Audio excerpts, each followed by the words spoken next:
네, 제 28회 국무회의를 시작하겠습니다. 의자가 왜 이렇게 낮죠?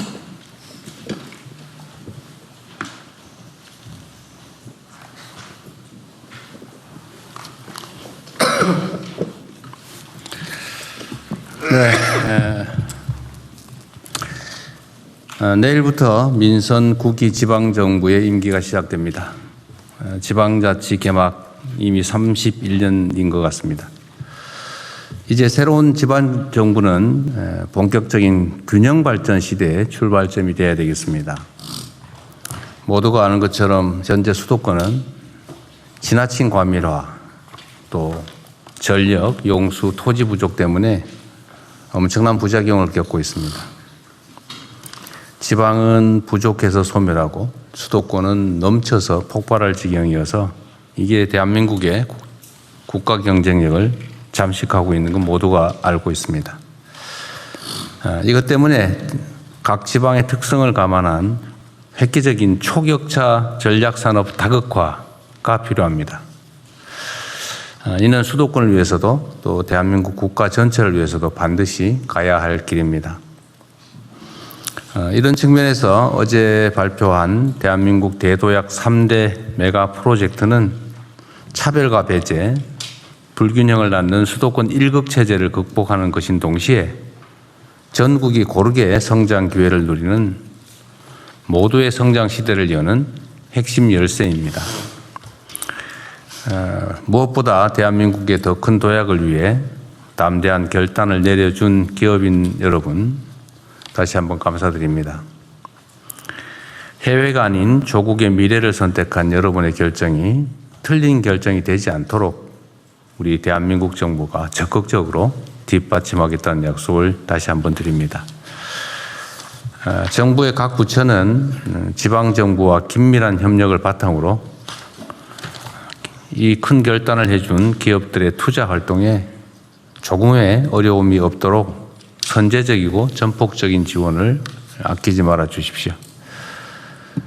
아울러 정치권의 대승적인 협조도 당부드립니다. 대한민국의 미래를 위해 사활을 걸고 도전에 나선 기업들의 그리고 정부의 노력에 힘을 합쳐 주시길 부탁드립니다. 이게 제가 어디서 자료를 보니까 영남 지역의 인구가 1,300만, 호남 지역의 인구가 500만 정도 이렇게 된다고 하는 것 같습니다. 해방 이후에는 호남 지역 인구가 훨씬 더 많았다고 해요. 근데 어쨌든 다 지나간 과거의 일이긴 하지만 현실의 결과에 남아있기도 한 아픈 과거인데 영호남 차별이 있었던 거 분명한 사실입니다. 그렇다고 그걸 어거지로 교정할 수는 없었는데 마침 이 새로운 환경이 그 불균형을 조금이나마 완화할 수 있는 그런 상황이 됐습니다. 제가 말씀드린 바가 있긴 한데 호남이 배제와 차별을 통해서 그간에 많은 어려움을 겪었는데 그게 이제 전화위복의 계기가 된 측면이 있습니다. 장기간 방치되고 개발해서 소외되면서 오히려 용수나 전력 또는 용지, 토지가 잘 관리된 측면이 있습니다. 보존된 측면이 있죠. 근데 지금은 첨단 산업, 그중에 특히 반도체 관련 산업은 전력과 용수가 이제 그리고 토지가 가장 중요한 요소가 됐습니다. 수도권에서는 더 이상 전력 용수를 구할 수가 없는 상태죠. 지금 계획하고 있는 것도 감당하기 어려운 상황입니다. 특단의 조치를 해야 될 상황인데 때마침 AI의 열풍 때문에 대규모 투자가 필요한 상황이 됐고 마침 또 여력이 있는 공간이 호남이었기 때문에 이런 결정에 이를 수 있었다라는 점을 말씀드립니다. 이걸 가지고 지역 차별 운운하는 경우도 있긴 한 것 같은데 지금 요 사안 자체만 보면 호남 지역에 투자가 조금 많은 게 사실이긴 하죠. 그러나 역사적으로 누적된 투자 양을 비교한다면 그야말로 조족지혈에 불과하다라는 점을 모두 이해해 주시기 바랍니다. 이게 모두 대한민국의 전체적인 발전, 또 대한민국의 미래가 걸린 국토 균형 발전을 위한 매우 다행스러운 결과다라고 이해해 주시면 좋겠습니다. 중동 전쟁 종전 상황이 우여곡절을 겪고 있긴 한데 이런 초유의 복합 위기 속에서도 우리 대한민국은 큰 혼란 없이 슬기롭게 위기를 견뎌내고 있습니다. 물론 지금 이번에 위기 상황에서 많은 국민들께서 어려움을 겪고 계십니다. 그러나 그 어려움은 모두가 겪는 것이기도 하고 또 그 어려움을 최소화하기 위한 우리의 노력도 약간의 효과가 있어서 더 큰 고통을 겪지 않고 잘 견뎌내고 있다 이런 말씀을 드립니다. 다 국민 여러분의 협조 덕분입니다. 호르무즈 해협에 우리 선박 중에 사정이 있어서 나올 수 없는 두 척을 빼고 모든 선박들이 어느 나라보다 빠르게 해협을 다 빠져나왔습니다. 지금 한 척은 지금 빠져나오는 중인데 위험 지역은 거의 벗어났다고 합니다.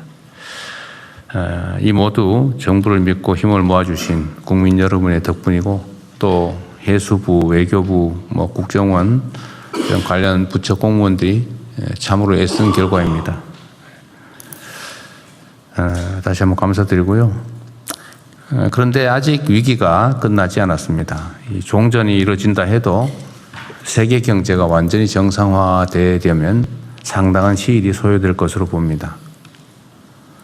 이제는 단기적인 대응은 물론이고 중장기 차원에서 보다 효율적이고 집중적인 위기 관리가 필요하겠습니다.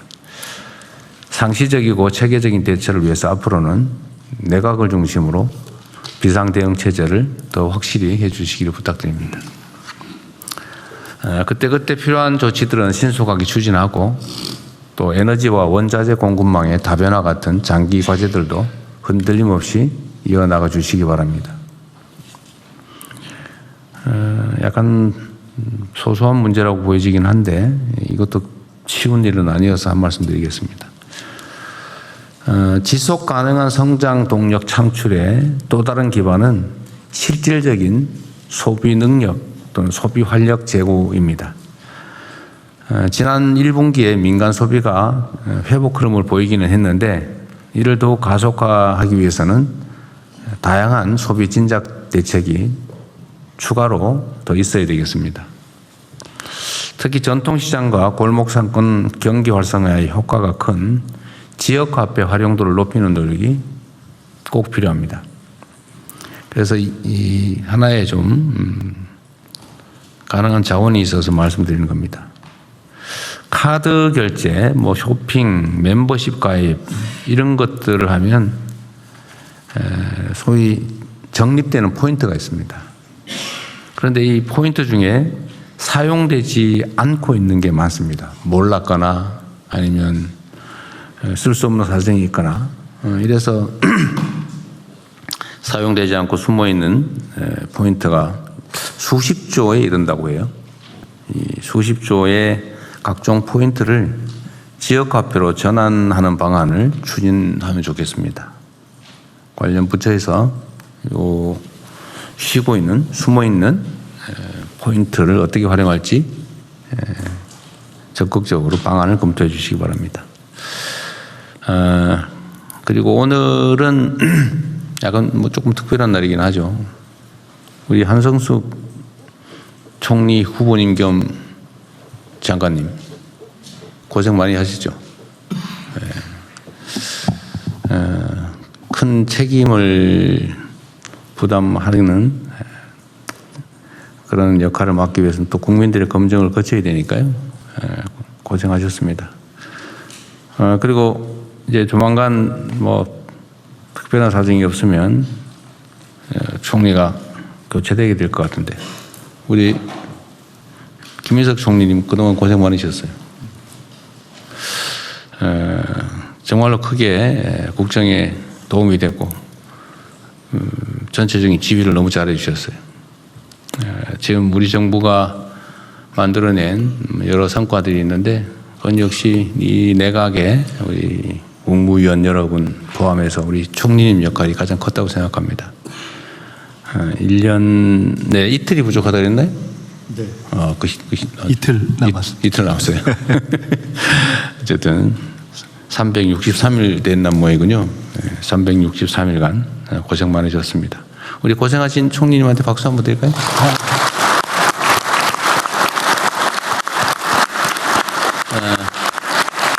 이제 사회를 다시 또 넘겨드릴 건데 본격적으로 회의를 시작하기 전에 한 말씀 하시고 시작하는 게 나을까요? 끝나고 하는 게 나을까요? 미리 하시는 게 낫지 않을까요? 예, 그렇게 하십시오. 네. 감사합니다. 국민 여러분들께서 만들어주신 정부에서 대통령님을 모시고 또 우리 국무위원 여러분들과 함께 첫 1년 동안 일할 수 있어서 정말 영광이었습니다. 계엄을 경고하고 내란과 싸우다가 사실 정부에까지 들어와서 일하게 된 거는 사실 크게 정말 감사한 그런 일이었습니다. 국민 여러분들께서는 못 믿으실 텐데 지난 1년 동안 국무위원 회식을 한 번도 못했습니다. 제가 아쉬우신 모양인데 대통령님께 몇 번 저희가 회식을 한 번도 못했는데요 이렇게 말씀드렸더니 그거 참 뉴스고 괜찮네요 이러시죠. 그러고 회식을 하자는 말씀 회의만 너무 많이 안 하셨습니다. 그럴 정도로 정말 바쁘게 달려왔고 점심도 뭐 제때 저희가 먹지 못하고 이렇게 쭉 국무회의를 해온 그런 연속이었습니다. 저로서도 참 보람 있는 일들이 많았습니다. 에이펙을 성공적으로 치러내고 글로벌 AI 허브 유치하고 의대생들 복귀 또 행정부 내란 청산 자살 감소 광주 전남 통합에서 어제 우리 대기업들이 대대적인 지방 투자를 결정하는 과정에 이르는 등등의 과정과 성과에 다 큰 보람을 느낍니다. 청년의 삶 해결이라든가 저희 정부가 해결해야 될 그런 여러 가지 문제들이 남아있는데 그것은 국회와 당으로 돌아가서 또 계속하겠습니다. 제가 오늘 특별히 꼭 한 말씀 드리고 싶은 것이 있습니다. 20년 후면 해방 100년입니다. 5천년 역사에 처음으로 대한민국이 세계를 선도할 수 있는 시대가 저는 열리고 있다고 확신합니다. 이건 정말 확신입니다. 그리고 저는 대통령님께서 그런 꿈과 확신을 갖고 계시다 하는 것을 너무 잘 알고 있습니다. 이재명 정부가 시간이 지난 후에 대한민국의 황금시대의 첫 장이었다 이렇게 기록될 수 있도록 국민 여러분을 받들고 대통령님을 중심으로 또 우리 훌륭하신 후임 총리와 함께 더 열심히 해주시기를 부탁드립니다. 저도 국정 성공을 위해서 당과 국회에서 더 열심히 전력을 다해서 뛰겠습니다. 감사합니다. 다시 한번 인사 올리겠습니다.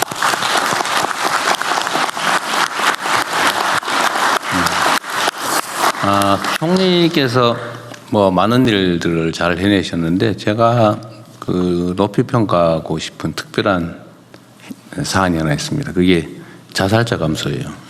총리께서 어쨌든 총괄 책임을 지고 여러 국무위원들 또 다른 처청까지 다들 했었는데 지방정부까지 하여튼 이 올 연초 통계부터 보면 어쨌든 월간 수백 단위로 자살자가 줄었습니다. 참 자살이란 말 입에 내기가 참 그런데 어쨌든 우리 정부가 목표하는 여러 가지가 있지만 국민의 목숨을 살리는 정부가 되겠다 이런 말씀 가끔 드리는데 연간 15,000명 가까운 자살자들이 생겨나고 있잖아요.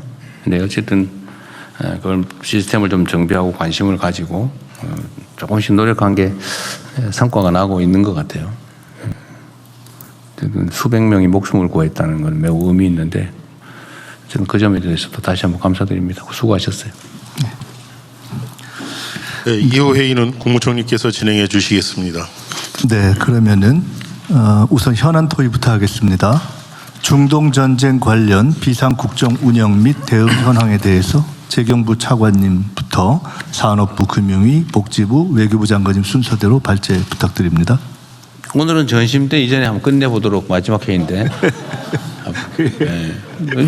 주재한 총리의 책임도 적지 않습니다. 지금 알고 보니까 다 제 잘못이었습니다. 네, 오늘은 가급적 예, 전심 시간 전에 대통령님 한 말씀 해도 될까요? 말씀하십시오. 오늘은 뭐 특별한 날이니까요. 예. 어제는 우리 사회 경제사적으로 역사적인 날이었다고 생각합니다. 40년 전 6.29는 민중의 힘으로 민주주의를 쟁취한 날이었고, 어제는 6.29 대한민국을 초격차 강국으로 세우겠다는 그런 역사적인 선언을 한 날입니다. 특히 인상 깊었던 것은 대통령님의 90도 큰절입니다.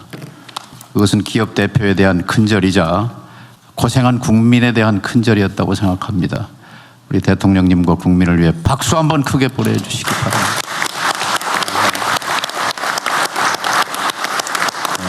오늘은 완전히 뭐 서로 칭찬하는 모드인가 봐요. 어제 발표를 통해서 그동안 소외된 지역과 지방에 대한 축복이었고 또 대한민국에 대한 축복이었다고 생각합니다. 눈 떠보니까 선진국이다 그런 놀라움에 더해서 이제 벼락치듯이 다가온 HBM 반도체 초강국이라는 현실은 역사의 신이 우리에게 준 축복이다, 선물이다 이렇게 생각합니다. 어제 한 참석자 그 제안대로 이 반도체 초강국의 경쟁력을 바탕으로 이제 AI 공장 수출 국가, 피지컬 AI 다크 팩토리 수출 국가로 가자 하는 그런 비전 제안을 했는데요. 그것이 사실은 이재명 정부가 들어서면서 작년 6월부터 착착 전북과 경남을 중심으로 피지컬 AI 선도 프로젝트 1등 만들기 선도 프로젝트가 착착 진행되고 있다 하는 말씀도 덧붙이고 싶습니다. 다시 한번 대통령님의 결단 그리고 우리 국민들 기업들께 감사드립니다. 감사합니다.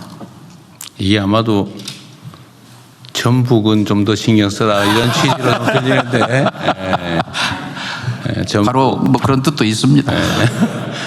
어쨌든 어제 그 정책 발표 때문에 뭐 잘된 데는 또 잘된 데대로 그러겠지만 또 약간 소외됐다고 생각되는 지역은 또 좀 섭섭할 수 있을 것 같아요. 근데 그 문제는 우리가 또 추가적인 대책을 통해서 보완해 나갈 생각입니다.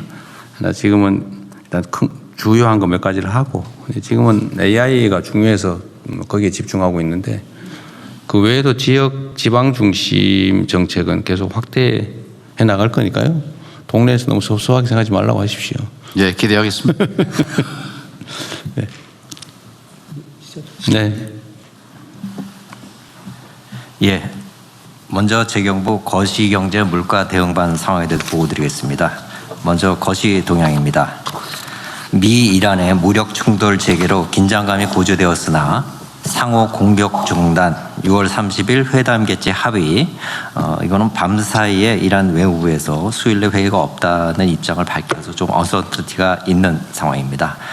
등으로 유가 70불대 초반 환율 1,540원대 국고채 금리 3.7%대로 등락하고 있습니다. 정부는 중동 정쟁 충격 최소화를 위해 범정부 비상경제 체제를 가동하고 추경 등 가용 수단을 총동원하여 대응한 결과 우리 경제는 견조한 성장 흐름을 지속하는 중입니다. 중동 전쟁에도 불구하고 1분기에 OECD 최고 수준인 전분기 대비 1.8% 성장을 달성하고 주요 기관들도 26년 한국 경제 성장률 전망치를 2%대 후반으로 큰 폭 상향 조정을 하는 추세입니다. 1월과 4월 중에 1,027억 불의 역대 최대 경상수지 흑자 등으로 대외 건전성도 굳건하게 유지되고 있습니다. 원유 대체 수입선 확보, 나프타 등 긴급 수급 조정 조치 등 전방위적인 노력으로 에너지 수급 및 공급망 상황이 점차 안정화되고 있습니다. 석유류 최고 가격제 유류 인하 확대 등을 통해 물가 상승 압력도 완충하고 있습니다. 다만 중동 전쟁 여파에 따른 물가 상승 압력 지속, 청년 고용 등 고용 둔화, 환율 금리의 변동성 확대 등의 영향으로 민생의 어려움을 지속되고 있습니다. 다음 대응 방향입니다. 높은 경계심을 유지하면서 중동 상황을 모니터링하고 민생 부담 경감에 총력하도록 하겠습니다. 공급망입니다. 석유화학 제품 원료 등 긴급 수급 조정 조치 등을 당분간 유지하면서 나프타 파생 상품을 중심으로 지속적으로 수급을 안정적으로 관리해 나가겠습니다. 물가는 7차 석유류 최고 가격 리터당 150원 인하, 1조 원 규모 재정 투입 등 지난주 금요일 발표한 민생물가 안정 및 서민 부담 경감 방안을 신속하게 추진하여 하반기 중 물가 상승률을 3% 이내로 관리하도록 하겠습니다. 고용입니다. 빠른 시일 내에 청년 일자리 회복 방안, AX 등 산업 전환 고용 안정 기본 계획을 마련하고 소관 부처별로 제조업 등 고용 부진 업종별 대응 과제 지속 발굴 추진하도록 하겠습니다. 외환금리 쪽은 고환율 피해 중소기업 지원 대책 및 취약 차주 지원 방안을 마련하도록 하겠습니다. 이상입니다. 네. 예, 에너지 수급반 보고 드리겠습니다. 먼저 여건 평가입니다. 미국과 이란 간 종전 MOU 체결 이후에도 공습이 이어지고 있는 등 중동 지역의 긴장은 아직까지는 이어지고 있습니다. 다만 호르무즈 해협 통항이 재개되면서 전반적인 도입 여건은 점차 개선되고 있습니다. 그에 따라 도입 물량도 회복세입니다.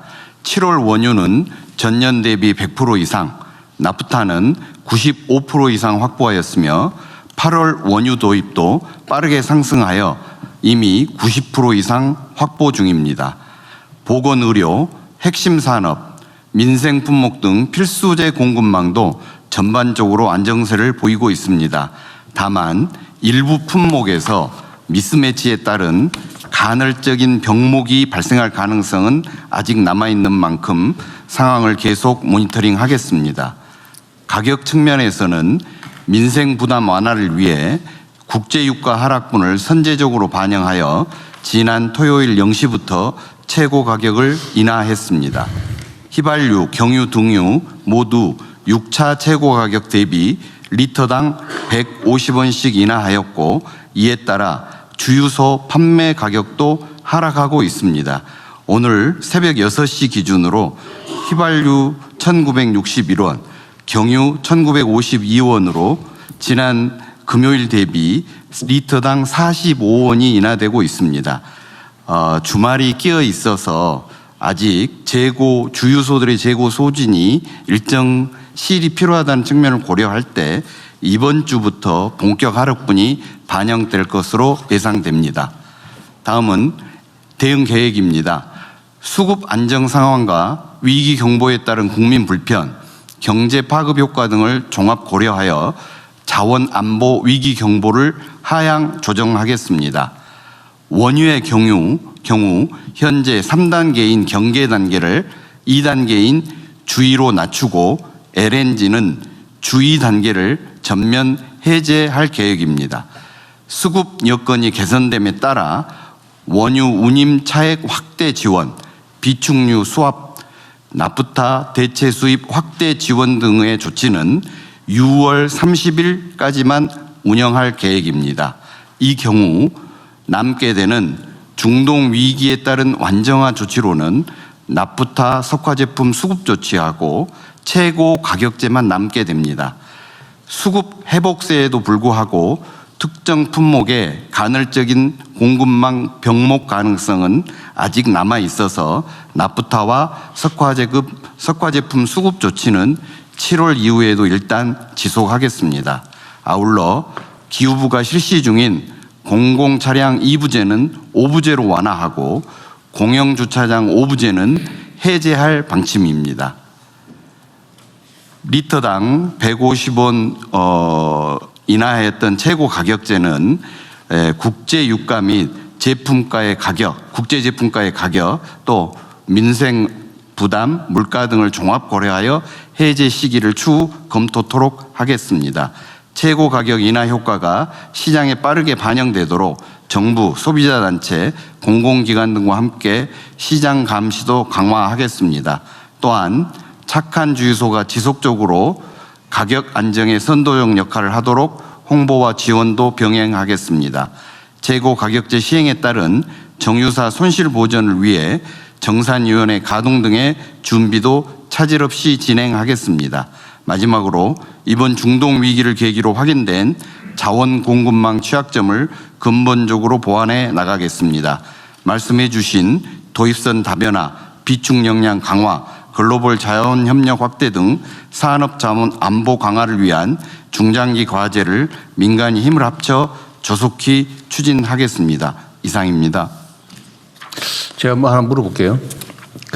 지금 원유 도입은 7월은 100%, 8월도 뭐 90% 이상 이렇게 얘기를 하시는데 물량은 다 확보된다 그 말이잖아요. 그렇습니다.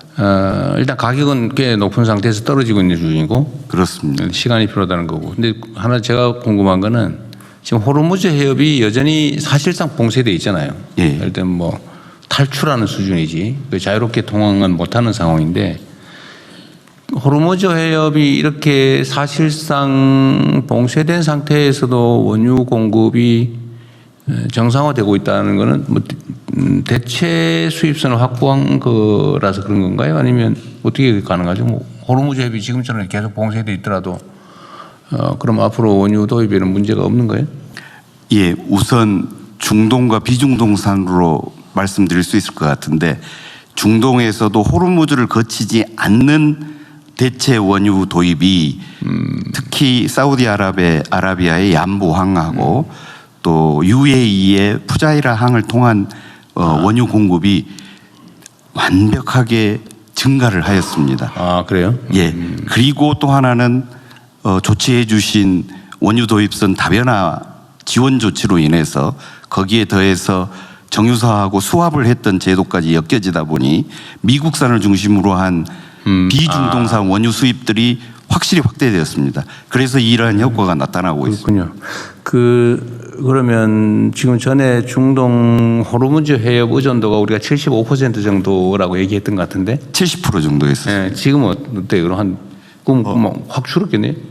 중동 호르무즈 해협 나오는 것은 호협을 통과해야 되는 의존도. 예, 중동으로만 따지면은 한 50% 정도로 낮아져 있습니다. 아, 그래요. 어쨌든 그건 홍해 쪽인가요? 어쨌든 그렇습니다. 그쪽으로 빠져나와서 대체했고 사우디 수입은 예, 푸자이라 항으로 해협 바깥에서 그렇습니다.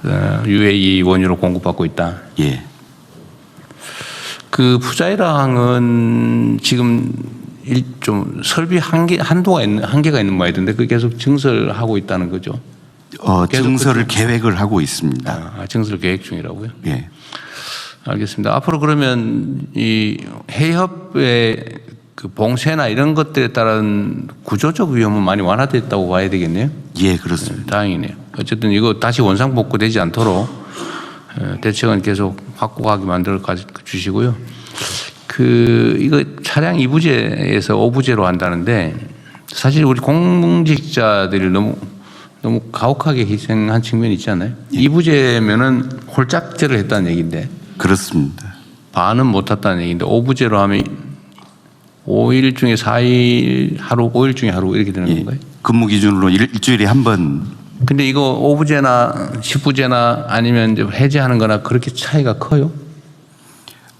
이게 약간 이게 지금 어쨌든 완화돼서 정상화돼 가는 과정인데 우리가 위기 상황에서 공직자들이 모범을 보이려고 우리도 좀 선제적으로 하는 거잖아요. 근데 해제되는 과정도 꼭 이렇게 단계적으로 해야 되나요? 그 지금 해도 별로 지장 없는 거 아니에요? 다 풀어줘도?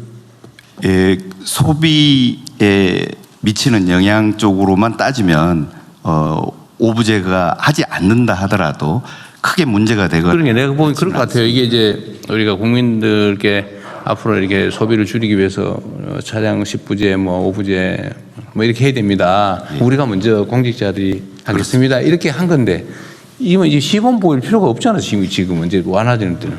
예, 저희 공직자들이 차마 아예 없애겠습니다. 그 말씀을 드리지를 못해서. 그런 것 같아요. 예. 대통령 그게 기후부에서 하는데 말씀대로 연료 소비량은 좀 뭐 그렇게 크지 않더라도 네. 아직도 이 에너지가 완전 해소가 안 됐기 때문에 네. 공공이 먼저 좀 모범을 보인다는 차원에서 조금 아직 아니 그러니까 이게 이제 뭐 제재 이런 제재를 하잖아요. 제재하는데 좀 힘드니까 우리가 먼저 하겠습니다. 이거 좋은데 이제 국민들은 다 풀어드렸는데 거기 우리는 아주 여전히 희생하고 있습니다. 이럴 필요가 있나 이 말이죠, 내 말이에요. 이게 실효가 있냐 이 말이에요. 대통령 이게 뭐 관료제 그냥 매뉴얼입니다. 정책시장 이쪽에 있습니다. 그러니까 관료제 매뉴얼인데요. 네. 대통령 정하신 대로 하셔도 됩니다. 예. 아니 이게 약간 고식적인 것 같아서. 예, 그렇게 지금 단계를 쭉 해서 올렸기 때문에 내릴 때도 한꺼번에 안 되는 건데요. 네. 전체적인 판단이나 이 에너지 수급이나 이런 데서는 별 아무 실효성이 없는. 영향을 미치는 게 거의 없습니다. 이거 그냥 이거 다 풀어주는 걸 하시죠. 예, 그렇게 아무 하겠습니다. 왜냐하면 이거 악화되면 모르겠는데 완화되는데도 굳이 이럴 필요 있나 싶은데 이 차량 2부제, 5부제 때문에 공직자들 그 편법 쓰다가 지금 고위공직자 몇 사람이 지금 문제가 됐잖아요. 날아갔잖아요. 뭐 그게 잘못한 건데 정했으면 따라야 되지만 규제란 꼭 필요한 경우에로 한정해야죠. 이것도 그냥 풀어줘도 문제 없으면 예, 그렇게 하겠습니다. 걸 하십시오. 네. 금융위. 네, 금융위원장입니다. 금융안정반 내용 보여드리겠습니다. 먼저 국내 금융시장 동향입니다. 주식시장의 경우 코스피는 국내 기업 실적 전망 개선에도 불구하고 글로벌 시장에서 반도체, AI 모멘텀 관련 기대와 불확실성이 교차하면서 지난주 이후 등락을 반복하는 모습입니다. 채권 시장은 유가 하락 흐름에 연동되면서 금리도 하락하였으나 글로벌 기준금리 인상 경계감 영향으로 하락폭은 다소 제한적입니다. 금융부문 대응 현황 보여드리겠습니다. 민생 실물 경제 지원을 위한 정책금융 지원 프로그램 10조 원이 집행되었으며 은행권 중심으로 피해기업 등 대상 39조 원이 지원되었고 업권별 상생금융 노력이 지속 추진 중입니다. 석화기업 나프타 수입 지원 관련해서 세 번째 사례인 대한유화에 대한 신용장 한도를 6천만 불 상향합니다. 민생 실물 부분에 긴급한 자금 수요 지원과 이자 부담 완화 노력도 지속하고 있습니다. 구체적으로는 중저신용자 자금애로 해소를 위한 중저신용자 전용 중금리 생활안정자금 대출 상품이 6개 저축은행을 시작으로 6월 29일 출시되었고 은행 대출금리에 법적 비용을 반영하지 못하도록 하는 제도가 7월 1일부터 시행이 됩니다. 그리고 신보에서 중소기업을 위한 PCBO 발행을 직접 발행 방식을 통해서 수수료를 절감하여 기업의 비용 부담을 완화하겠습니다. 그리고 카드 사태 이후에 설립돼서 23년간 추심 활동을 이어온 상록수 사건을 계기로 저희들이 유동화회사 보유 세도약기금 대상 채권을 전수조사 점검을 했고 그 결과가 나왔습니다. 그래서 그 결과를 토대로 관련 회사들과 협의해서 45개사가 1조 원 규모의 채권을 세도약기금에 매각하기로 결정을 했습니다. 이 결과 그동안 힘드셨던 10.8만 명의 분들이 추심의 고통에서 벗어나서 정상적인 경제활동 복귀가 가능할 것으로 기대합니다. 밑에 박스를 보시면 청년 미래적금이 출시 5일 만에 신청 인원이 115만 명을 돌파했습니다. 이건 지난주까지의 실적이고요. 어제 39만 명이 추가로 신청해서 누적으로는 153만 명의 청년들이 신청을 해서 호응이 굉장히 높습니다. 이번 주부터는 출생연도 끝자리 5부제가 해제돼서 출생연도에 관계없이 어느 요일에나 누구나 가입하실 수 있습니다. 그리고 지난주 국무회의 때 대통령님께서 정리해 주신 것처럼 가입 요건을 충족하는 청년들 모두가 선착순, 예산 제약 이런 제한 없이 모두 지원받을 수 있다는 점을 명확히 말씀드리겠습니다. 그리고 금융시스템 안정을 위한 채권 자금시장 안정 프로그램 7.4조 원이 원활히 집행되고 있습니다. 이상 보고 마치겠습니다. 이 청년 미래 적금은 원래 예정된 그 예상 가입자 예산으로 준비한 게 몇 명이라고 그랬죠? 320만 명이요. 320만 명. 네. 그 넘어도 다 한다는 것이고요. 이게 어쨌든 최소한의 신청만 하면 현실적으로는 한 450만 원 가까이 사실상 지원을 받을 수 있는 거잖아요. 그죠? 네. 우리 청년들 되게 어려운 상황인데 이번 기회 놓치지 말고 잘 활용하면 좋겠고요. 전에 어쨌든 저는 이 장기 연체 채권 실효성은 없으면서 개인들한테 가혹하게 그 평생 족쇄로 작용하는 이걸 없애야 된다, 최소화해야 된다라는 생각을 갖고 있는데요. 얼마 전에 서울신문이 보도해서 새로 이 정리를 하기로 했던 게 뭐였죠? 캠코입니다. 캠코. 캠코, 아. 네, 그러니까 공공기관들도 갖고 있는데 아. 그런 부분도 저희들이 정리해봤더니 약간 소극적인 부분들이 있어서 그런 부분을 적극적으로 기준 세워서 다 그렇게 하고 있습니다. 캠코 공적 영역이 가지고 있는 장기 연체 채권들은 사실 사각지대처럼 숨어 있었던 건데 그것도 해소를 할 거죠. 네, 그렇습니다. 네. 근데 그거는 오늘 여기 얘기가 없는 것 같아요. 아, 그거는 이제 별도로 또 저희들이 공공기관 대상으로 해서는 저희들 방안을 마련해서 발표를 할 예정입니다. 네, 어쨌든 그것도 좀 관심 계속 유지해 주면 좋겠습니다. 네. 민생복지반 보고 드리겠습니다. 생계위기 및 의료제품 수급 동향입니다. 생계위기 및 의료제품 수급 동향, 생계위기 상담 긴급복지 신청 건수는 최근 16주간 유의미하게 증가하는 동향은 없습니다. 의료기관의 주요 의료제품에 대한 재고 현황 조사 결과 의료제품 수급 상황은 중동전쟁 이전으로 회복되는 중입니다. 대응 방안입니다. 몰라서 복지 서비스를 못 받는 국민이 없도록 받을 가능성이 있는 복지 서비스를 주기적으로 찾아서 안내하는 복지 멤버십의 정기 안내를 새로 도입하여 시행하고 있습니다. 소득 재산을 연 2회 정기적으로 조사 판정해서 생활지원, 취업지원 등 총 163종의 사업에 대해서 수급 가능성이 있는 사업을 알려드리는 제도입니다. 이번 정기 안내에서는 53만 가구에게 79만 건의 서비스를 안내합니다. 안내를 받은 국민은 읍면동 주민센터나 복지로 포털 등을 통해서 해당 서비스를 신청할 수 있고 조사 절차를 거쳐서 지원 여부가 결정됩니다. 위기가구 발굴 및 지원 등 연계도 지속하고 있습니다. 6월 4주 기준으로 복지 위기가구 24만여 명에 대한 조사를 해서 13만 7천 명에 대한 지원을 하였습니다. 일자리 전담반 등 관계부처 회의를 통해 청년 일자리 보완 과제 그리고 업종별 고용 동향 및 대응 방향을 점검하고 있습니다. 이를 토대로 청년 일자리 회복 방안 등 부문별 대응 방안을 순차적으로 추진하겠습니다. 장애 학생들의 교육 격차를 해소하기 위해서 교구 구입 그리고 특수학교의 환경 개선, 방과 후 학교 통학비 지원 등의 사업도 확대 추진 중에 있습니다. 이상 보고를 마치겠습니다. 네, 수고하셨고요. 그 복지부, 그러니까 제가 아까 잠깐 말씀드렸는데 우리가 이제 국민들 중에 소위 천수를 못 누리는 경우가 여러 유형이 있잖아요. 제가 오늘 노동부 장관님 스트레스 확 쌓이죠, 갑자기. 최근에 추락사고 계속 늘고 있어요. 네, 주말에 2건이 발생했습니다. 네. 산재 사망이 계속 늘어나고 있는데, 그 포함해서 지금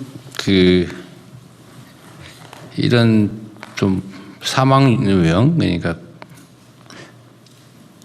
자살, 산재 사고, 교통사고, 이건 뭐 일종의 과실인데, 이제 범죄로 인한 뭐 살인 피해, 뭐 되게 이런, 그다음에 이제 재난 사고, 그다음에 여름 뭐 물놀이 같은 이런 우발적 사고 이런 것들이 쭉 있을 텐데, 제가 이 각 유형별로 사망 피해자의 숫자 변동 추이를 좀 조사를 좀 하라고 지금 제가 청와대에 지시를 해놨는데,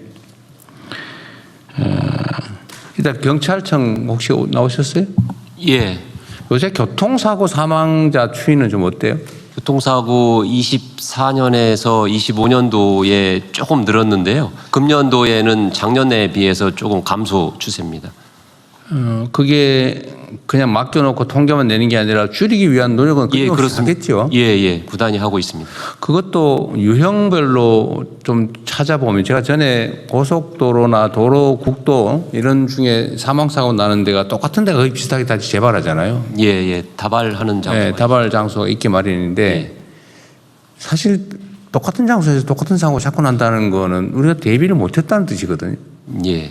일본은 뭐 커브가 심하다든지, 그러면 과속 못하게 하여튼 영안되면 과속 방지턱이라도 만들고, 옛날에 그 가짜 경찰도 세워놓고 막 그랬는데, 아니면 실제 단속을 하든지, 예. 저희가 뭐 이렇게 해서라도 줄여야 되는데, 예, 그런 노력을 계속 하고 있습니다. 하여튼 각 부처청 중에서 이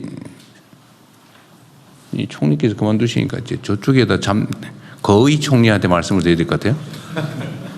네. 거의 총리께서 그러면 미리 숙제로 네네. 예습 숙제로 근데 사망 유형별로 예를 들면 자살, 산재, 그 산재도 예를 들면 뭐 추락사고 분류할 수 있을 거예요.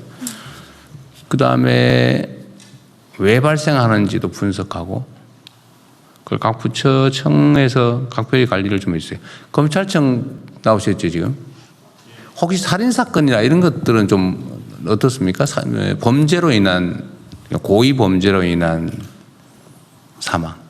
통계 자체에 대해서는 제가 수치 같은 걸 파악하고 있지는 못하지만 워낙 요즘에 이제 강력한 사건들이 일반적으로 언론에 알려지면서 뭐 특별한 특정한 지역이나 이런 데 있어가지고 국민들의 경각심은 많이 높아지는 그런 상태 같습니다.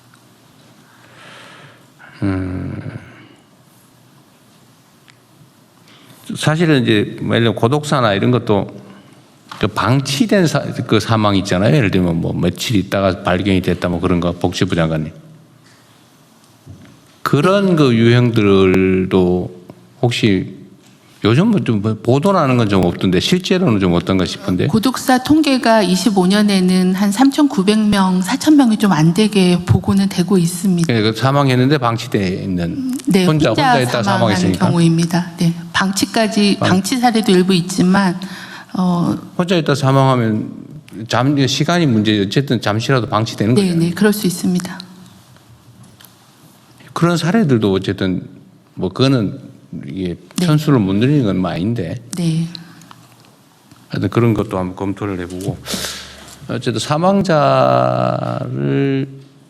좀 줄이기 위한 자살은 어쨌든 잘 관리해서 어쨌든 많이 줄이긴 했는데요.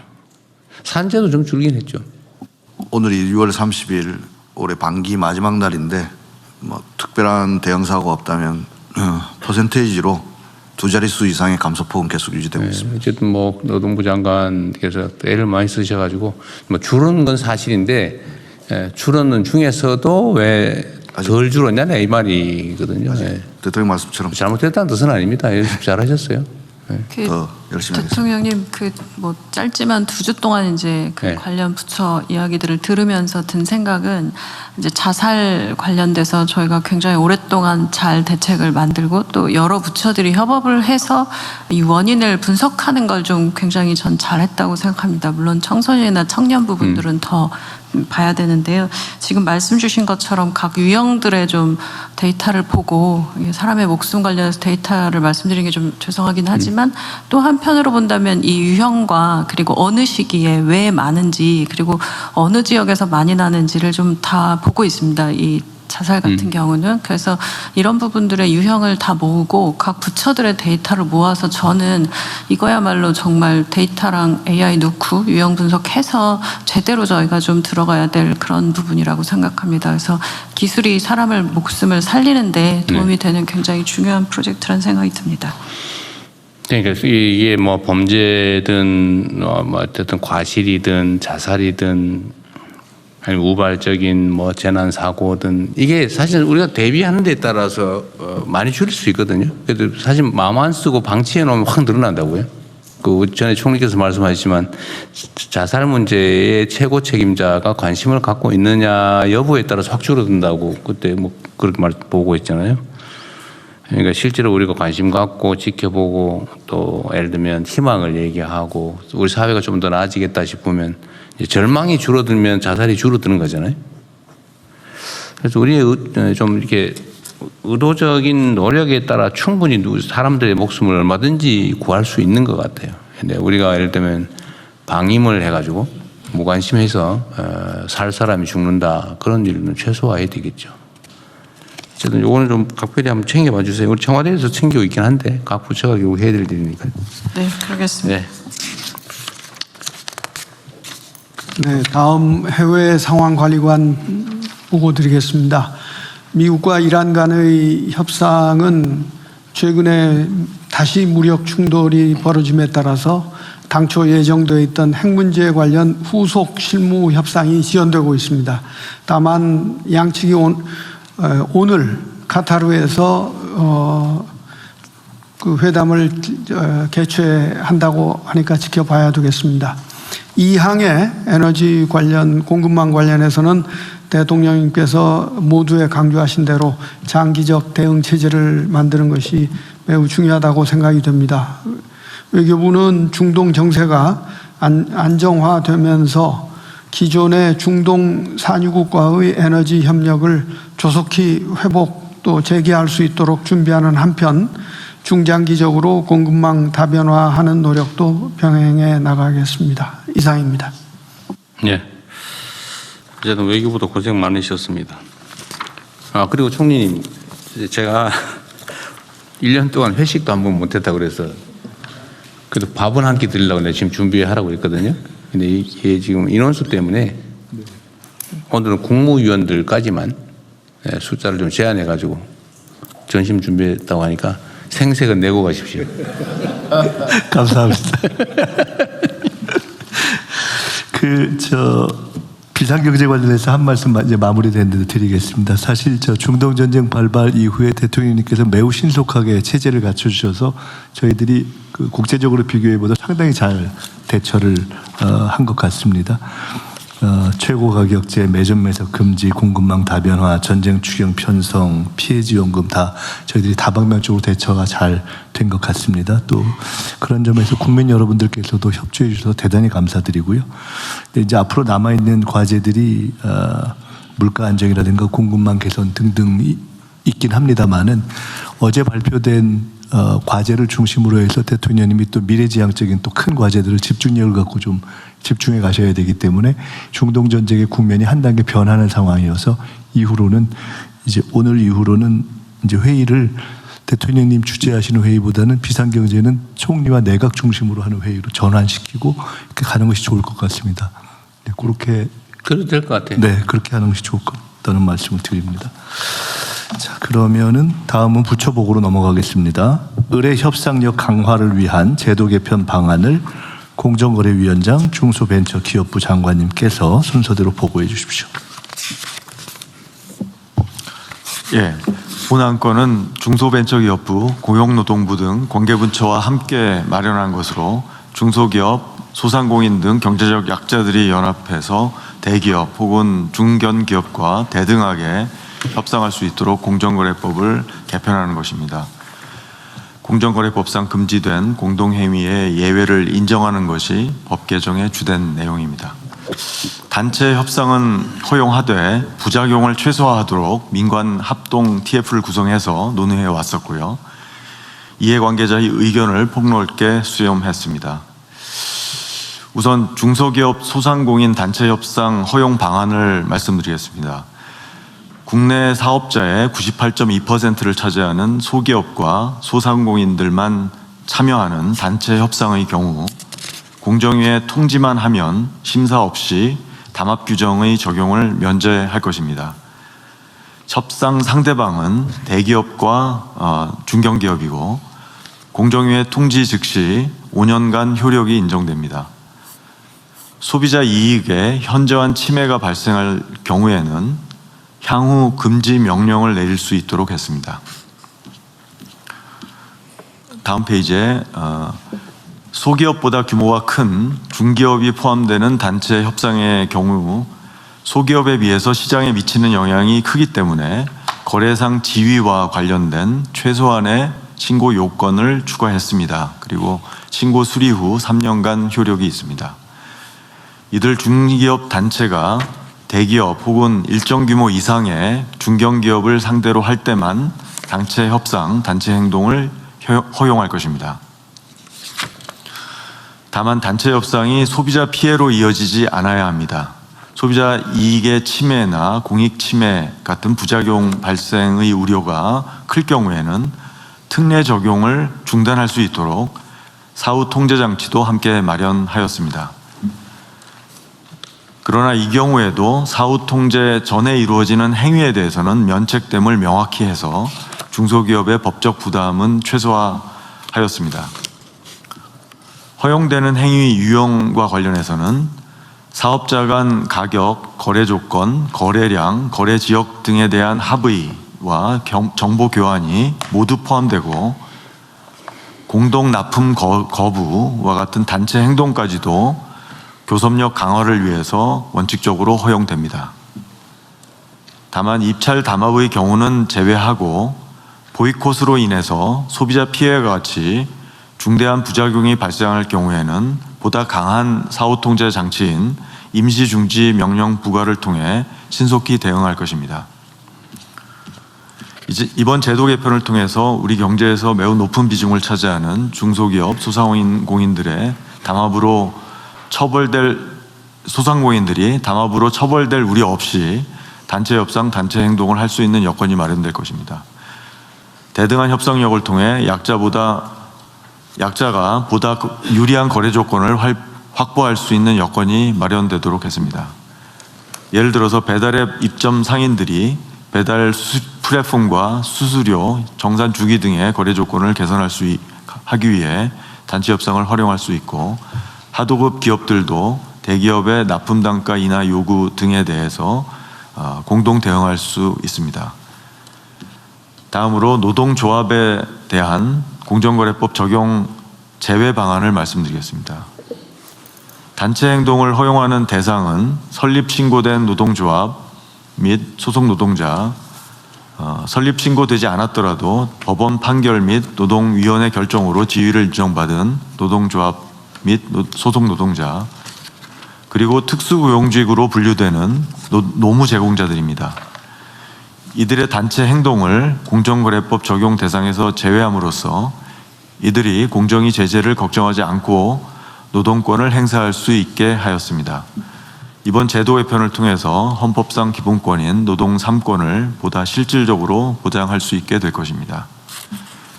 오늘 국무회의 논의 결과를 토대로 관련법 개정안을 마련하고 신속히 법 집행을 추진하겠습니다. 이상으로 보고를 마치겠습니다.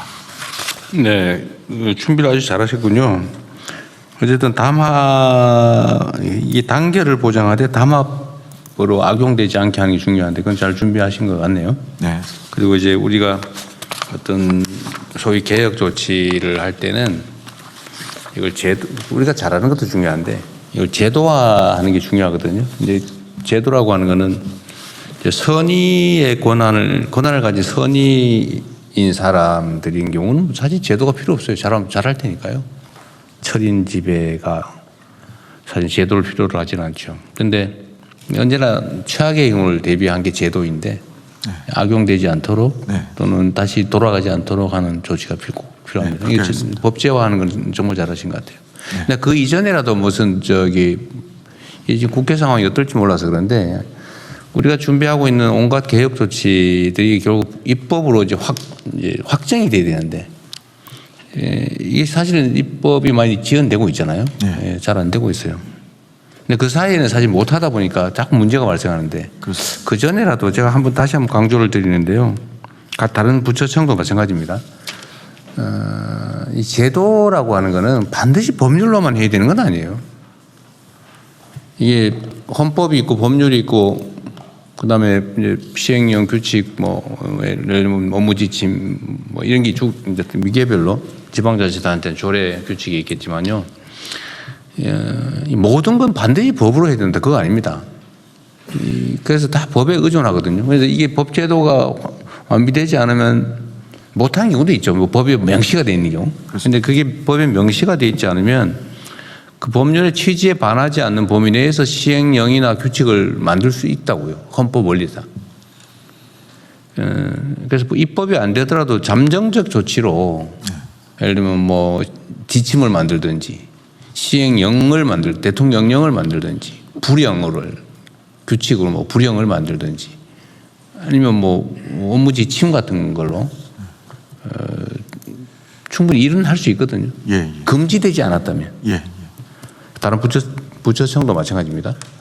그래서 좀 권한 행사를 법률의 취지에 맞게 하시면 좋겠어요. 이게 너무 위축이 돼가지고 법에서 직접 명시적으로 허용하지 않으면 안 하는 게 지금 대세가 된 것 같아요. 이게 공직사회 전체가 얼어 있을 뿐만 아니라 지금 우리 국무위원들의 판단에도 그 영향을 미쳐가지고요. 법이 없으면 안 하고 싶어. 그런 게 있어요. 근데 그럴 필요가 없습니다. 국민의 권리에 직접적 제한을 가하거나 국민에게 의무와 부담을 직접적으로 부과하는 게 아니면 예를 들면 어떤 제도를 운영하는 거는 그 행정은 재량이 본질이잖아요. 자유로움. 물론 한계가 있긴 하죠. 남용하면 안 되지만 일정 범위 내에서는 재량권이 있기 때문에 그 재량을 충분히 발휘하면 좋겠어요. 법이 입법될 때까지 최소한 수개월 또는 뭐 몇 년씩 특히 뭐 상임위가 야당이라서 뭐 안 하고 태업하고 이러면 아예 못 하잖아요. 그럼 그 일을 아예 못 하고 지금 그런 게 많지 않습니까? 1년 넘도록. 그래서 그런 부분들에 대해서는 재량권을 충분히 발휘하면 좋겠어요.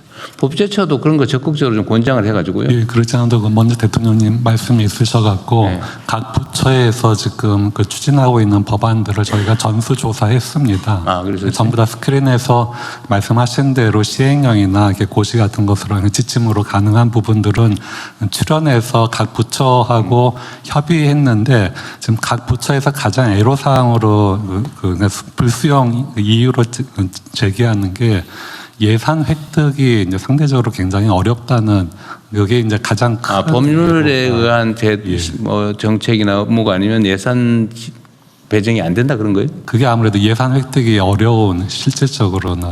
난 그 이해가 안 되는데 그 시행령이나 규칙이나 이것도 법인데 법규잖아요. 예, 마찬가지 그렇습니다. 예. 그런데 거기 법률에 의한 것과 시행령에 의한 것이 같은 법규인데 예산 배정에 차별이 있다 이해가 안 되는데? 네, 차별이라기보다는 이제 새로운 어떤 사업 같은 거를 계속 이렇게 발굴했을 때 이제 한계 있는 제한된 그 예산을 아무래도 그 모든 그 새로운 사업에 다 배정하기가 어렵다 보니까 기획예산처도 이 점을 좀 감안을 해가지고요 적극적으로 판단하는 게 좋겠어요. 네. 난 저 법제처장의 말씀이 약간은 납득이 안 되거든요. 이제 아무래도 국회 단계에서 예산을 심의하다 보면 국회에서. 법률적 근거를 어디에 두고 있느냐 이걸 늘 이제 기준으로 삼지 않습니까? 네. 그래서 뭐 예산 법률주의 이야기가 나오는 것인데 아마 그런 부분을 염두에 두고 한 얘기인 것 같습니다. 그거는 그게 다 일치하면 좋은데 근데 입법으로 세상의 모든 행정을 규제한다는 건 말이 안 돼요. 입법은 큰 소위 말하면 틀을 정하는 거죠. 그 틀 안에서 자유롭게 어떤 긍정적 상황을 위해서 상황을 조성해 나가는 거 이거는 행정의 재량이거든요. 행정의 특성이잖아요. 능동성, 재량성, 그다음에 공정성, 뭐라 하더라 내가 잊어버렸는데 일단은 행정행위를 하면 일단 유효하다. 공정성이라고 공정력이라고 그러나요? 공정력 맞습니다. 다 잊어버렸죠. 옛날 시험 본 지 오래돼가지고. 공정력이라고 그러죠. 어쨌든 그 법률에 의한 것만 예산이 편성된다. 이거는 저는 도구마 같습니다. 이거는 행정과 입법의 한계를 넘어선 것 같아요. 그건 칸을 넘어선 얘기 같습니다. 그럼 점검 한번 해보시죠. 알겠습니다. 아무래도 이제 국민 삶 전반에 지대한 영향을 미치거나 또 장기적이고 구조적으로 예를 들어서 예산이 수반되거나 뭐 이런 부분들에 대해서는 아마 이제 법률에 좀 더 규정을 해야 안정성을 꾀하는 측면이 있을 거고요. 말씀하신 것처럼 그렇지 않고 이게 시행령이나 시행규칙 또는 불령 등을 통해서 또 방침을 통해서 할 수 있는 부분도 분명히 있을 겁니다. 그런 것을 잘 구분토록 해보겠습니다. 근데 국회 입장에서는 예산 심사 과정에서 야 우리가 입법부에서 하라고 한 거 명시적으로 해도 된다고 한 거 아닌 일을 왜 해? 라고 할 수는 있겠죠. 뭐, 그 예산 심사권의 범위에 들어가니까. 그러나 원론적으로 입법으로 명확하게 하지 않는 것은 예산을 통해서 집행할 수 없다고 하는 건 아닌 것 같아요. 이게 너무 행정이 경직되고 있어요. 나는 이런 것들이 결국은 불행하게도 사법국가화의 한 경향이라고 봅니다. 결국은 다 법률에 벗어나지 않으면 정당한 목적을 위한 행위는 해도 된다. 이게 행정의 대원칙인데 법에 없는 거 하면은 직권남용 뭐 이런 걸로 수사하고 감사하고 이러니까 무서워가지고 다 안 한 거예요. 행정의 적극성이 다 사라져 버렸습니다. 이게 정말로 위험하거든요. 우리가 적극 행정을 권장한다고 무슨 온갖 가지 조치를 한다고는 하면서도 사실은 명시적으로 법에 정해져 있거나 아니면 과거부터 해오던 일이거나 누가 시킨 거 아니면 절대 안 한다. 나중에 자기가 피해를 볼 수가 있으니까요. 이제 이게 이걸 고치지 않으면 우리가 추격은 가능한데 선도가 불가능합니다. 이 사례가 없는 거 안 해버리면 다른 사람이 한 거 따라가는 거잖아요. 다른 나라에 사례가 있어? 이렇게 묻잖아요, 우리가요. 왜 그걸 묻습니까? 그게 정당해? 바람직해? 효율적이야? 라고 물어야지. 누가 했어? 해서 뭐 실패 안 했어? 이렇게 하면 1등 못 하잖아요. 우리 총리님 너무 잘하실 것 같아요. 네, 그 사례가 있는 일을 하면 1등을 할 수는 없습니다. 그러니까 세상에 1등을 따라가는 일들을 거죠. 해야 1등을 할 수 있습니다. 그러니까 우리 대한민국도 사실은 전 세계가 이제는 따라오는 추격자로 보는 게 아니고 대한민국은 뭘 하지? 이렇게 보는 상황이 돼 간다고요. 그러니까 우리가 언제나 사례가 없는 거를 새롭게 우리 구상해서 나가야 되는데 이건 입법이 할 수 있는 게 아니고 결국 행정이 하는 거예요. 좀 더 능동적으로 각 부처가 좀 해주면 좋겠습니다. 그래야 우리가 1등 국가가 됩니다. 네. 2등 국가가 되면 안 되죠. 맞는 말씀이고요. 미국의 경우는 요즘 좀 지나쳐서 문제지만은 행정특권, 즉 Executive Privilege라는 이름으로 의회 아닌 이 행정부에서 집행하는 것들이 많이 있습니다. 그렇죠. 거기는 뭐 불문법 국가라서 더 그렇죠. 근데 입법 우리가 한계에 좀 안 갇히면 좋겠어요. 그래야 우리가 모범이 될 수가 있습니다. 말이 너무 길었네요. 네, 다음 진행하십시오. 네. 다른 의견이 없으시면은 해당 보고는 원안대로 접수하고요. 중기부 안에 보고가 있습니다. 중기부 마지막 중기부 장관. 네. 중기부 장관으로 드리는 보고 마지막일 것 같습니다. 그 경제적 약자의 협상력 강화를 위해서 제도 개선 TF를 만들고 함께 그 안을 만들어주신 공정거래위원회에 먼저 감사드리고요. 이 방안을 토대로 해서 중소기업 협동조합에 대한 협의 요청권 부여 방안에 대해서 말씀드리겠습니다. 그 경제적 위치에서 불리한 위치에 있는 중소기업들을 위해서 중소기업들의 결사체인 중소기업 협동조합을 통해 협상력을 높이는 방안을 에 대한 의견들이 꾸준히 있었습니다. 지난 12월 중소벤처기업부 업무 보고에서 대통령님께서도 힘의 그 불균형을 해소해야 한다는 점을 강조하셨고요. 여기에 중기 협동조합에 협의 요청권을 부여하는 방안을 우리 정부 국정과제로 추진하고 있습니다. 이를 위해서 중기부, 공정위 등 관계부처가 경제적 약자의 협상력 강화를 위한 제도 개선 TF를 통해서 단체 협상 행위에 대해 담합 적용을 배제하는 방안을 마련했습니다. 중소벤처기업부는 중소기업 협동조합법을 개정해서 중소기업이 대기업 등과 단체적 계약 체결할 때 거래 조건에 대해서 협의를 요청할 권리, 즉 협의 요청권 부여를 추진하겠습니다.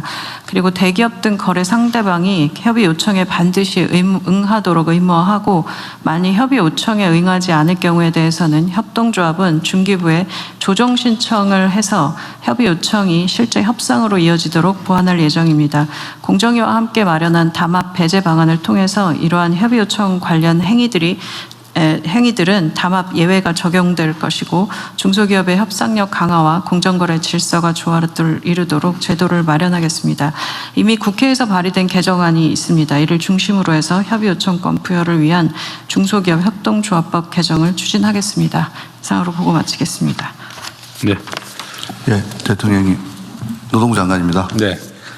지금 한참 최저임금 심의가 진행 중입니다. 매년 최저임금 인상을 둘러싸고 저임금 노동자와 소상공인, 영세 소상공인들 간의 제로섬 게임, 즉 일부 언론에서 을들의 전쟁이라고 이야기하고 있는데 이 제도는 을들의 전쟁을 을들의 연대로 바꿀 수 있는 단초를 마련할 것으로 기대됩니다.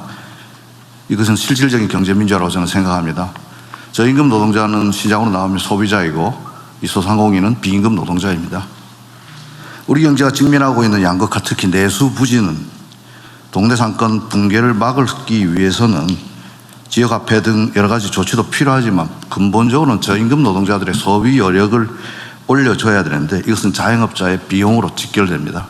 결국 이 문제를 풀기 위해서는 을들이 함께 연대해서 이들의 최종 이득을 보는 상대와 같이 협상할 수 있다면 만약 그를 통해서 저임금 노동자와 소상공인이 제로섬 죽고 살기로 이렇게 부딪히지 않는 단초가 마련된다면 그것이야말로 우리 경제가 직면하고 있는 불평등을 완화할 수 있는 아주 중요한 조치라고 저희들은 생각합니다. 나아가서 이번 공정위에서 그동안 화물연대, 건폭몰이 이런 걸 통해 가지고 노동자 활동을 마치 공정거래법으로 처벌하는 관행들이 없어진다면 어쩌면 뭐 이를 통해서 희생됐던 많은 분들에 대한 조그마한 위로가 될 수 있지 않나 생각하고 우리 노동부는 적극적으로 이 법 제정에 함께 하겠습니다. 이상입니다. 그 옛날에 건폭 수사 뭐 해가지고 건폭 수사가 그 사람들은 아직 수감되어 있는 사람은 다 나왔죠? 네, 그때 8.15 특사로 우리 정부 첫 번째 사면으로 나왔고 나오지 못한 분, 형이 확정되지 못한 분 제하고는 다 나와 있는데 그때 당시에 고 양해동님이 자기는 노동자 활동을 했는데 왜 이런 공정거래 위반, 그 다음에 뭐 담합 이런 것으로 조사받는가 이런 것들에 항의한 사실이 있습니다. 그 얘기가 나와서 그런데 제가 그래도 노동법을 나름 연구했던 사람인데 노동쟁의라고 하는 게 기본적으로 단체 행동권이라고 하는 게 속된 말로 나쁘게 표현하면 때를 지어서 무리의 힘으로 위력으로 자신들의 주장을 관철해서 뭔가 경제적 이익을 추가로 획득하는 거잖아요. 그렇습니다. 이 옛날에는 이게 소요죄, 그 뭐다음에 반란죄 이런 걸로 처벌했단 말이에요. 노동법이 생기기 전에. 사회법 원리에 따르면 사회법이 제정되기 전에는 그렇게. 뭐 교수형, 총사령하고 그랬잖아요.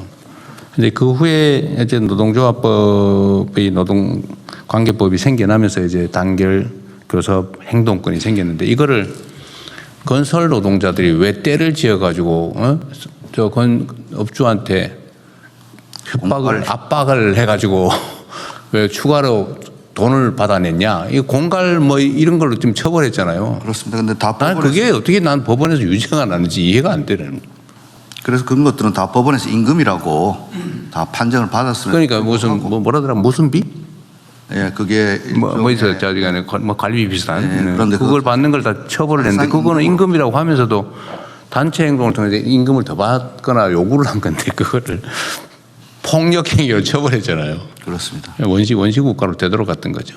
어쨌든 잘 정리되고 앞으로는 그런 일 없게 해야죠. 네, 그래서 이번 이 법이 제정되면은 그동안 그러한 그야말로 불공정한 관행들은 없어질 것으로 기대되고 노동자 활동에 있어서도 그리고 더 나아가서 노동 3권을 보장하는 이유는 결국 국민 경제의 건강한 발전을 위한 것이 우리 경제가 직면하고 있는 이 불평등을 해소하기 위해서는 을들의 연대가 반드시 필요하다고 생각됩니다. 그렇습니다.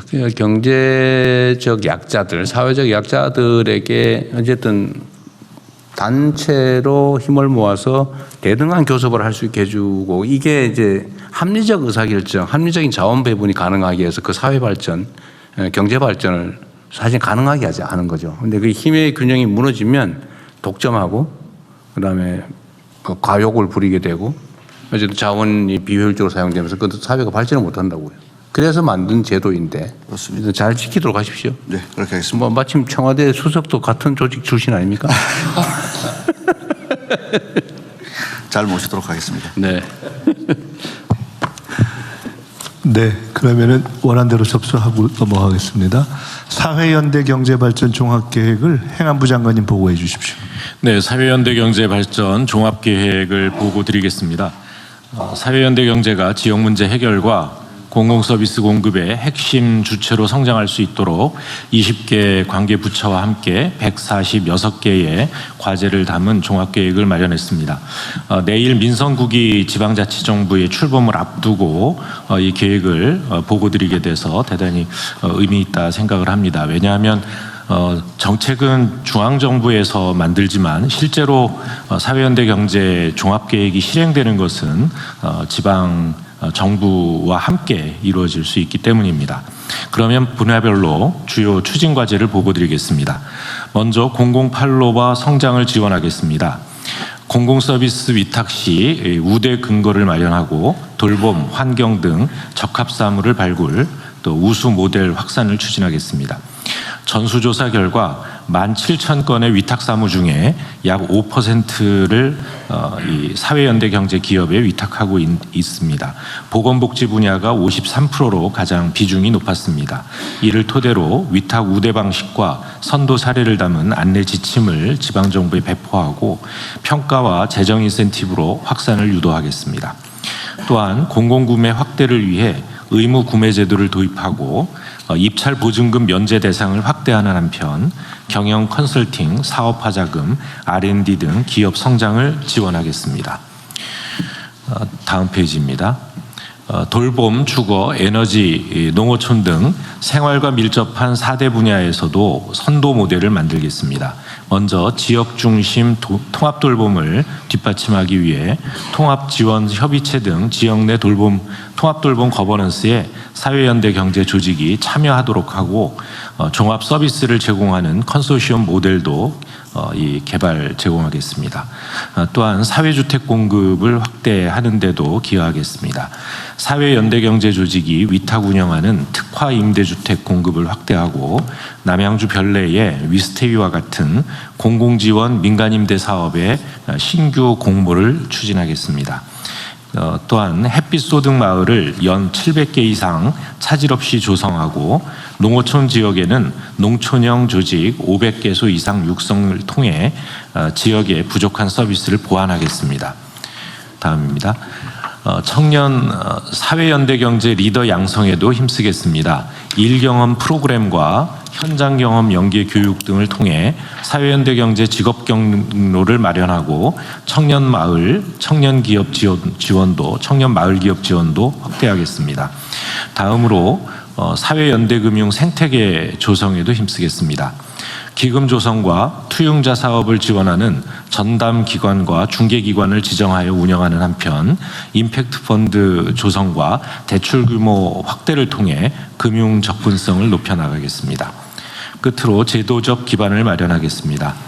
지난 4월 법사위를 통과해 본회의에 계류 중인 사회연대경제기본법의 조속한 제정을 통해 통합 추진 체계를 확립하고 지방세와 국공유재산 사용료를 감면하여 기업 성장 환경을 조성하는 데 노력하겠다는 말씀 드립니다. 이 계획을 수립하는데 20개 부처에서 적극적으로 협조해 주신 데 대해서 감사의 말씀을 드리고요. 이 차질 없는 실행을 통해서 유의미한 성과를 조기에 창출할 수 있도록 관계 부처와 함께 최선을 다하겠다는 말씀을 드립니다. 감사합니다. 네, 아주 세밀하게 준비를 잘 하셨습니다. 이번에 제가 이태리하고 그 양자 정상회담을 하면서 어쨌든 이태리의 협동조합 사회연대경제 분야를 서로 협력하기로 네, MOU 작성을 했고 제가 이제 시장을 할 때도 이태리에 그것 때문에 출장도 가봐서 현장도 봤는데 이태리 북부에 무슨 주더라? 트렌티노주 말씀이에요. 거기 말고 협동조합이 아주 많이 발달한 주가 스페인에. 도레노인가요? 스페인은 몬드라곤. 몬드라곤인가? 네. 어쨌든 이 사회연대 경제가 차지하는 비중이 대개 8%, 10% 뭐 이런 선 정도까지 올라가 있다고 하던데 우리는 한 1% 되나요?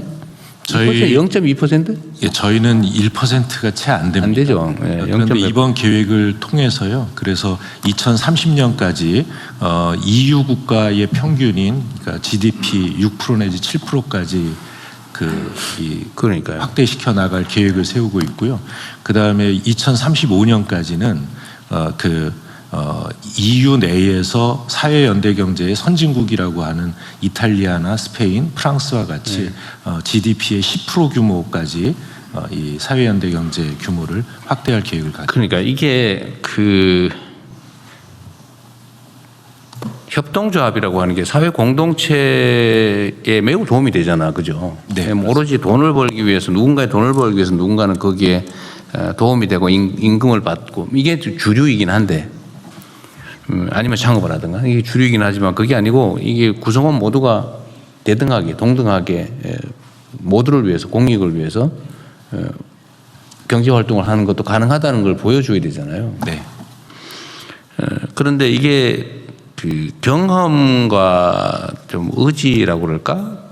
이게 되게 중요한데 이게 잘 안 돼요. 원래 동업하지 말란 말이잖아요. 싸운단 말이에요. 근데 그게 아니고 같이 하는 게 훨씬 더 도움이 되는 영역들이 있는데 그 중에서 가장 유력한 분야가 인허가를 통해서 그냥 이익이 생기는 게 있단 말이에요. 네. 인허가를 통해서. 그게 이제 공공 서비스죠. 대표적으로. 저는 무슨 개발 사업 이런 것도 사실은 가급적이면 협동조합 형태로 하는 게 좋다. 특정 기업한테 허가 내줘가지고 하는 것보다는 지금 다 그렇게 하잖아요. 그죠? 개발 허가 내주고 다 이익 다 업자가 가지고. 이렇게 하는 것보다는 그렇게 이익이 인허가 자체로부터 생기는 것들은 구성원 가능하면 다 대다수 아니면 어쨌든 한 개 회사보다는 여러 사람이 갖는 게 공익에 부합하단 말이에요. 그러니까 사적 이익으로 만들기보다는 네. 공동의 준공적 이익으로 만드는 게 공동의 이익으로 만드는 게 중요하죠. 근데 그것도 사실 쉽지는 않은데 근데 그러려면 이제 연습 훈련을 해야 된단 말이에요. 교육 훈련이 필요한데 이것도 그냥 어디 학원 만들어서 가르칠 수는 없잖아요. 그러니까 연습을 해야 되는데 네. 그게 제일 중요한 게 공공 서비스 같아요. 여기 지금 제일 먼저 써놓기도 하셨는데. 네, 그렇습니다. 그 중에 특히 뭐 지금 이게 많이 없어진 것 같아요. 오히려 제가 성남시장 할 때는 오히려 우리가 시작을 해가지고 많이 퍼졌는데 지금 거의 없어져 버린 것 같아요. 이게 왜 그러냐면 공공 서비스 위탁받는 게 이권 사업이거든요. 가로 청소 이런 거 하나 인가받으면 권리금이 막 몇십억씩 한단 말이에요. 여전히 요즘도 상당히 비쌀 거예요. 그렇습니다. 수익약해주고 하니까요. 예. 근데 그걸 사실은 청소 일하는 사람들에게 직접 일을 주면 산정된 인건비가 다 그 일하는 사람한테 갈 텐데 꼭 특정 업자한테 시장 친구, 군수, 삼촌 이런 데다 줘가지고 거기서 이거 띄어먹고 거기서 일을 시키니까 이게 부조리의 원인이 되지 않습니까? 착취의 원인이기도 하고. 그래서 이거를 최대한 좀 확대를 하겠다는 것 같은데 이거 좀 힘을 쓰면 실어주면 좋겠어요. 네, 이게 지방자치단체장, 지방정부 수장의 의지 문제거든요. 얼마나 청탁 많이 받았겠어요. 선거 때 도움도 많이 받았을 거고. 쉽지 않아요, 이게. 그래서 이거는 정부에서 좀 각별히 좀 힘을 써주면 좋겠습니다. 경쟁을 시키든지 아니면 모범적 사례를 가지고 불러다 교육을 시키든지. 예, 그 새로 단체장 당선되신 분들한테도 적극 안내를 할 거고요. 그다음에 이 평가를 해서 저희가 이 재정 인센티브를 좀 세게 만들든지 그렇게 계획을 세우고 있습니다. 그 비율 사실 늘리자고 안 먹으면 그리 어렵지 않거든요. 제가 성남시 시장 할 때 성남시가 거의 전국의 공공 이 사회경제 내 경제의 몇십 %를 차지하는 대통령님이 거의 처음으로 하신 거죠. 그걸 따라간 데가 몇 군데 있습니다. 근데 이따가 나중에 쓱쓱 사라지고 있더라고요. 보니까. 아직 뭐 시흥 같은 데가 좀 남아 있어요. 네. 그 후에 뭐 정부에서 인센티브는 그냥 오히려 제재도 하고 뭐 이래가지고 뭐 수사하고 이러니까 많이 없어져 버렸는데 이거 어쨌든 확장해주면 좋겠고요. 그 뭐 돌봄도 그렇고 할 게 참 많습니다. 서비스의 질도 높아지거든요. 애정 가지고 하는 거하고 뭐 임금 받고 막 시켜가지고 하는 거하고 다르잖아요. 공공 서비스 질을 올리는 데도 매우 도움이 될 것 같습니다. 그걸 통해서 이제 훈련하고 또 교육도 되고 활동가가 생겨나고 그러면 이제 민간 영역을 확산할 수 있게 되는 거죠. 예. 대통령 한 말씀만 드리겠습니다. 기획처 장관입니다. 네. 대통령도 아시는 것처럼 이제 사회연대 경제 조직 안에 지금 현재 재정으로 보자라면 사회적 기업 부분에 가장 많은 지금 그 지원이 가고 있고요. 우리 기획처가 소관하는 이제 협동조합이라든가 또 지금 뭐 노동부 다 이제 지금 이제 마을기업이라든가 다 지금 나눠져 있습니다. 그런데 저희 예를 들어 협동조합만 해도 올해 한 14,000개가 있는데 여기 한 14만 명 정도가 지금 취업자 수인데 취약계층을 많이 고용합니다. 그러니까 취약계층이 한 66%가량이 취약계층이거든요. 그러니까 고용 측면에서도 매우 용이한 부분이 있습니다. 그래서 저희들도 지난번 대통령께 보고도 드렸고 그렇지 않아도 이번 주에 제가 이제 협동조합의 날이 있어서 대통령께서 이제 영상으로 축사를 보내주셨는데 그래서 그런 부분들 제가 이제 감안해서 내년도 이제 예산이 현재는 1년에 저희가 종합적으로 사연대 경제 예산이 한 1,467억 정도 됩니다. 그런데 이 부분을 전반적으로 저희들도 사연대 경제 조직 활성화를 위해서 그래서 좀 적극적으로 각 부처하고 좀 협의해서 내년도 예산에 반영하기 위해서 좀 준비를 하고 있다는 말씀을 드리겠습니다. 네, 어쨌든 그것도 많이 늘려주시고요. 약간 관련성이 있어서 말씀드리는데 그래서 제가 전에 무슨 강남인가 어딘가에 그 생활 폐기물 그 월급 임금 띄어먹었다고 그래서 전수조사한 일이 있었잖아요. 네, 그렇습니다. 근데 그때 제가 그 지시를 하면서 까먹은 게 있는데 생활 폐기물 조사를 하라니까 생활 폐기물만 조사를 하고 가로 청소 조사를 안 했더라고요.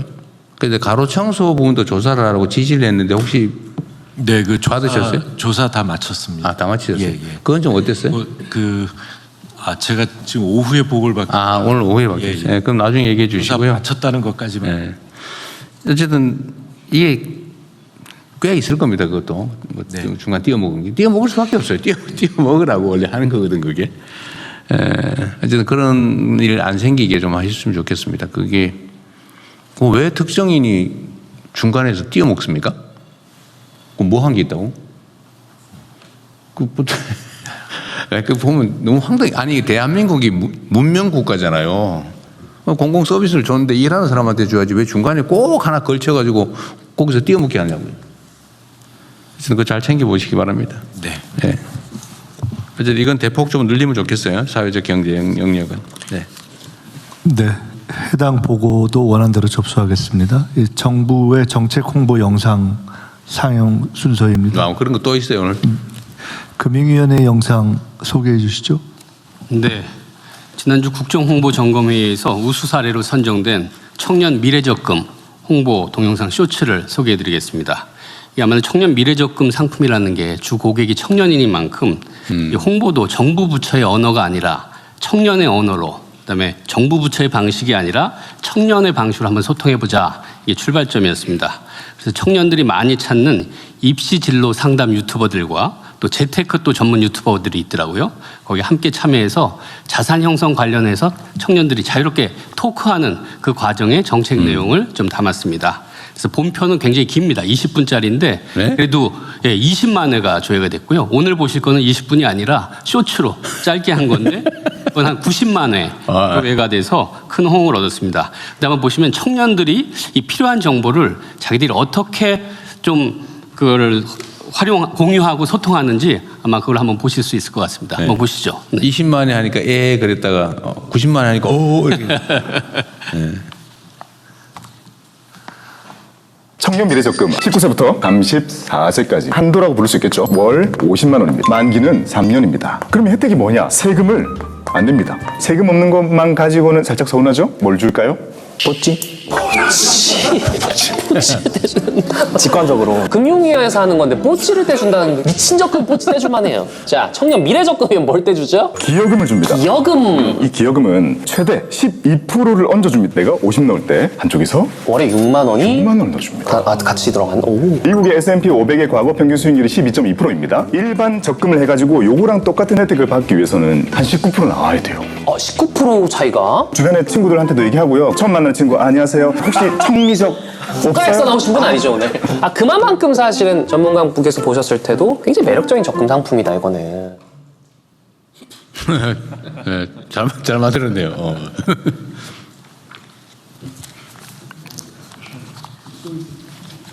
네, 다 마쳤습니다. 20분 아닙니다. 각오를 하고 있는데 짧게. 이번에는 그 국민 여러분 실시간 의견 답변 시간입니다. 우리 국무조정실장님. 국무조정실장입니다. 지난주에서 두 번째 국민소통의 시간입니다. KTV 또 이재명 TV 채널에 많은 시청자분들이 참여해 주셔서 좋은 의견 보내고 계시는데요. 감사합니다.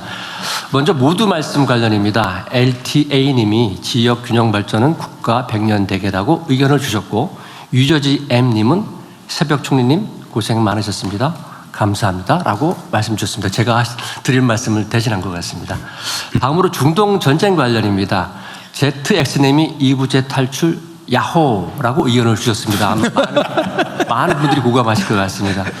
또 휘발유 가격 관련해서는 NK님이 100원이나 낮아졌다고 하시고 고양이님은 휘발유 값이 아직 안 내렸다라고 하십니다. 아마 이게 지역별로 차이가 있어서 이런 현상이 생긴 것 같은데 산업부에서 답변을 좀 해주시면 좋을 것 같습니다.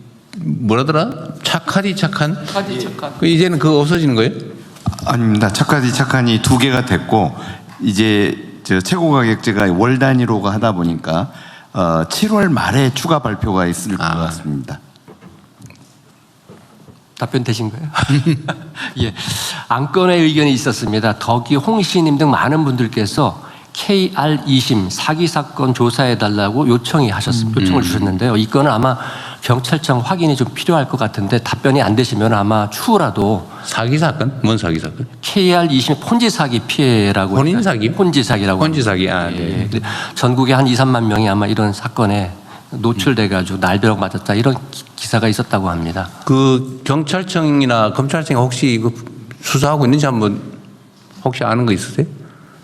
폰지 사기 요새 그 옛날 피라미드 뭐 그런 예, 거 얘기하는 다단계 거죠. 형식. 다단계. 예. 또 수사 혹시 뭐 상황들 아는 거 있으시면 예, 그 구체적인 제가 사례는 확인하지 못했는데요.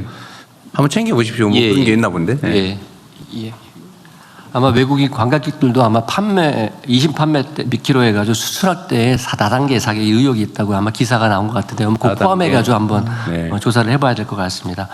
오늘도 뭐 시간 관계상 다 소개해드리면 좋겠는데 이 정도에서 공유를 마치도록 하겠습니다. 의견 보내주신 시청자분들께 감사드립니다. 감사합니다.